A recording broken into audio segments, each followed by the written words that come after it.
तो अब इसी मोशन चैप्टर में नॉन यूनिफॉर्म मोशन के बाद अब आगे बढ़ते हैं। अब इसमें है अगला टॉपिक स्पीड और एवरेज स्पीड। तो स्पीड क्या होता है? कल हमने डिस्टेंस और डिस्प्लेसमेंट पढ़ा था। अगर डिस्टेंस का मेजरमेंट होना शुरू हो जाए कि कितने टाइम में वो कितने डिस्टेंस कवर कर रहा है, इसी को स्पीड कहा जाता है। समझ में आ रही बात? अगर डिस्टेंस का मेजरमेंट होना शुरू हो जाए कि कितने समय में वो कितनी डिस्टेंस कवर कर रहा है, वो क्या होता है?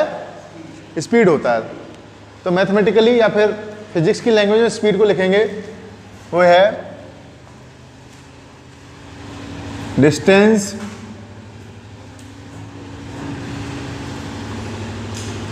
Travelled by an object in unit time is called distance traveled by an object in unit time is called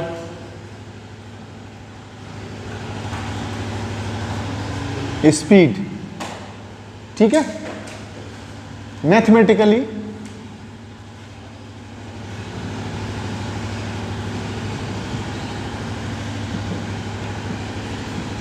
speed equal to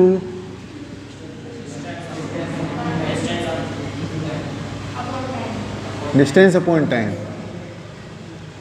अगर हम स्पीड की एसआई यूनिट की बात करें, किसकी बात करें?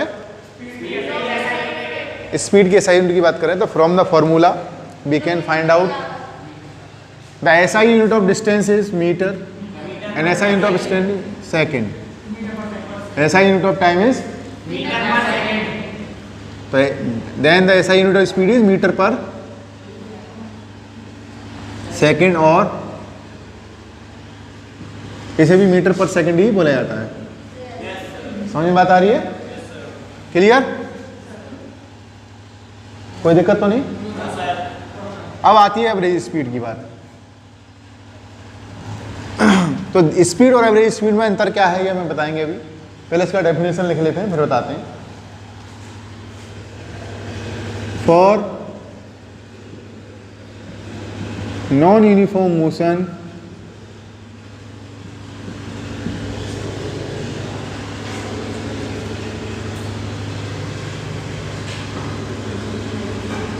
average speed is obtained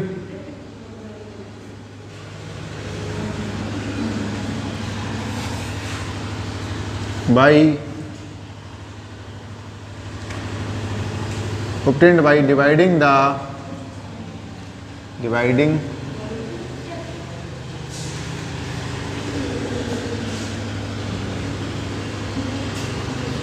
total distance traveled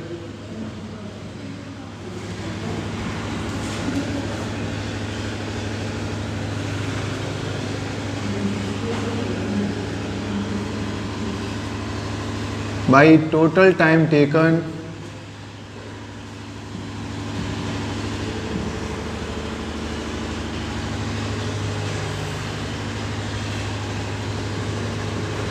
by the object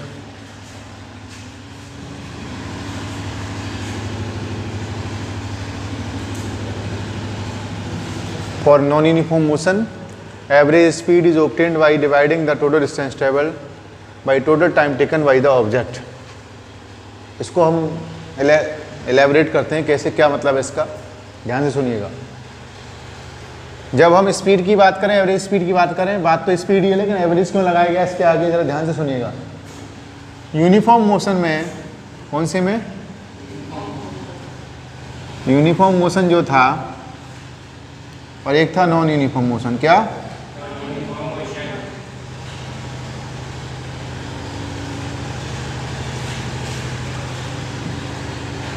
तो नॉन यूनिफॉर्म मोशन जो था वो ये था कि इक्वल इंटरवल ऑफ टाइम में इक्वल डिस्टेंस जब कवर कर रहा होता था ऑब्जेक्ट, तो उसे पॉज करना। तो जो uniform motion non uniform motion में सिमिलरिटी ये थी, इक्वल इंटरवल ऑफ टाइम में, मान लीजिए कोई इंटरवल ऑफ टाइम ले लिया हमने 2 सेकंड का, कितने का, अगला भी 2 सेकंड का इंटरवल ऑफ टाइम, फिर से अगला 2 सेकंड का। पहले 2 सेकंड में ऑब्जेक्ट अगर 3 मीटर चल रहा था, it is only assumption, it may be 2 metre, it may be 1 metre, it may be 5 metre, assumption है। तो अगले में भी कितना चलेगा, क्योंकि यूनिफॉर्म मोशन है, ये डेट डैश डैश, ये भी डेट डैश। ध्यान सुनिएगा आगे। नॉन यूनिफॉर्म मोशन में फिर से ऑब्जेक्ट के लिए 2 सेकंड टाइम ऑब्जर्वेशन ले लिया, 2 सेकंड 2 सेकंड।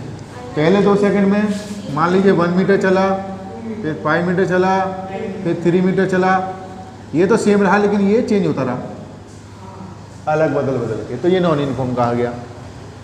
अगर मैं इसका 3/2 लिखूं, अगर एक पहले वाले जो ऑब्जर्वेशन टाइम है उसको ही अगर मैं स्पीड के फॉर्मूले में लिख दूं, क्या लिखा जाएगा, डिस्टेंस अपॉन टाइम 3/2 हो जाएगा, क्या आ जाएगा 1/2 है, 1/5 आ जाएगा भाई, 3 का आधा 3/2 क्या 1/5 आ जाएगा।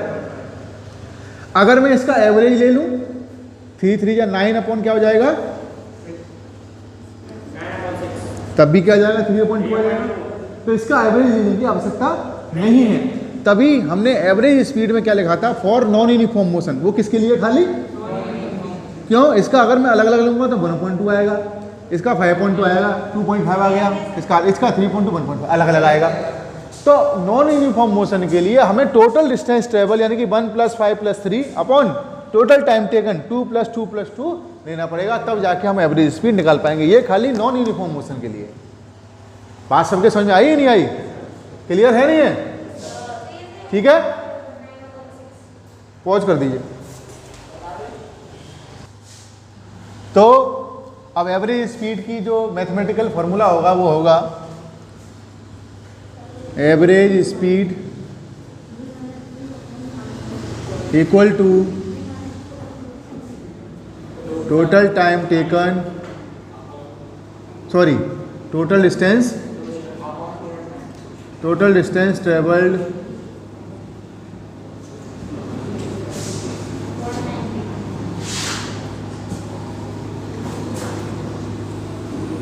Upon total time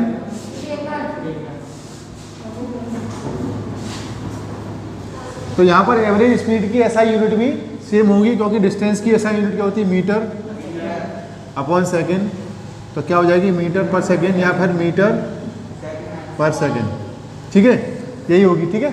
thank you very much.